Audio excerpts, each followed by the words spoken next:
Hello, everybody, and welcome to the June 17th segment of Trips and Traps. I'm Andy Serling, joined by Eric Donovan. We got 4 races to bring you this week. I think we were kind of cut short a little bit by Mother Nature last week and some of the races coming off the turf. So just 2 races in 2 segments. Yes, last week, the week before that, et cetera, et cetera. We've had a lot of rain, in case you haven't noticed, but we did find 4 races we wanted to show you. 3 of them are on the turf, and one of them, of course, will be the stake. But we'll start out with 2 races, both 6-furlong turf races, both for fillies and both maiden races. This is the 4th race from Wednesday, June 10th, and we're not taking a look at the 3 horse here who broke a little bit slow, split pot. We are taking a look at the 4 Stormy Gray and the 1 Roaring Ghost. We're going to kind of let the field kind of spread out a little bit here for another couple of strides, and then highlight both these horses coming up fairly shortly. For the 4 Stormy Gray outside of the number 2 Jackpot Julie, and the 1 Roaring Ghost just in behind those 2. Yeah, and first of all, it's important to note the horse Bella Cherokee, who's on the lead right now in the green silks, is the winner of this race. So you do have a race where a horse goes wire to wire, but really it's the horses that are sitting second right now and 4th actually in this race. The second horse is 10 Carat Nicky, who runs 10th, and 4th is Fairy Wand, who actually runs 7th, and I believe is a favorite in this race, now is moving into 3rd. These are the ones that end up helping the winner the most, ultimately. Sure, they do take out the Roaring Ghost and Stormy Gray at some point in the stretch here. Now we see the 4-horse Stormy Gray right in behind the lead here. Actually, you know, I thought Stormy Gray might have lost a couple lengths down the backstretch position-wise, but still gets in a pretty good spot here, but then things not going to go too well for Stormy Gray. Right, and we'll see it more when we show the head-on. What happened was 10 Carat Nicky went in on Stormy Gray, who subsequently caused Roaring Ghost to check, and now the favor gets sort of returned, though not once again not her fault, when the 7-horse comes in on Roaring Ghost, and that hurts the 4 in this race. And we'll show the head-on, and basically you'll see what happens. Yeah, the 4 Stormy Grays in the white blinkers, and the 10 Carat Nicky going to come over and get Stormy Gray right there, and then take a look in behind that. After that, you have the other horse Fairy Wand coming in on the 1 Roaring Ghost. Yeah, it complicates the whole thing. Here comes Fairy Wand coming in and Roaring Ghost, and who also affects Stormy Gray.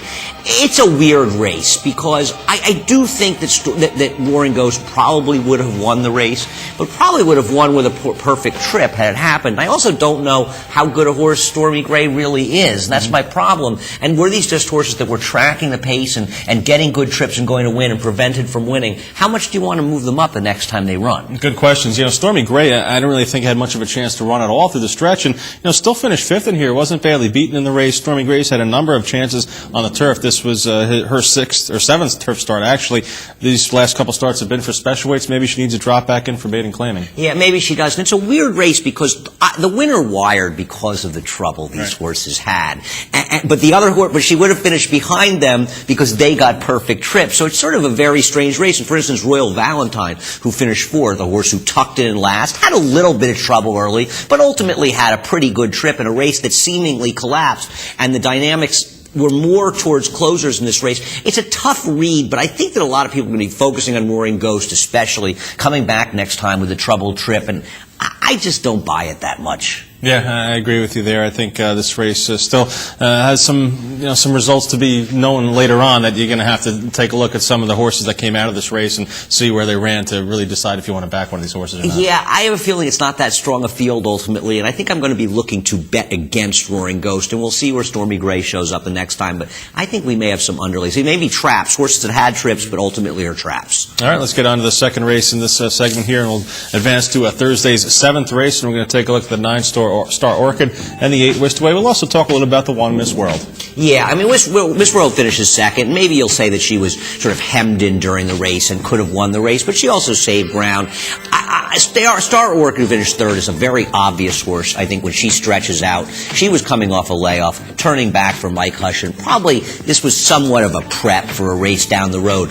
I think the horse behind her in the green silks, a first-time starter for trainer Bill Mott, named Whisked Away, that finished 7th in here. That might be the dirty horse that we're able to make money with next time. Yeah, Whisked Away did not take much money in here, despite going out for Hall of Fame connections, Bill Mott and Kent DeSormo. Victory Gallop out of a Stormcat mare out of Storm chimes. So, her pedigree's there, but not really standing out all that much here. But shortly we're going to see the 8 Whisked Away start to make a big premature move here around the turn, a big 4-wide move, and actually following the 9 Star Orchid, but going to continue on with that move and go past Star Orchid here. And I really think this was just a little bit too much too soon for Whisked Away here. Yeah, and also Star Orchid is affected by this, as you can see, because you see her sort of steadying between horses, and that big move by Whisked Away forced her hand a little bit and made it uncomfortable, and she comes back on for third. Whisked Away just sort of fades after making this big move, but that's some run that she made on the turn, and I think that it felt like a first-time starter that needed a race and that showed that she can run a little bit, and that's what I look for in first-time starters.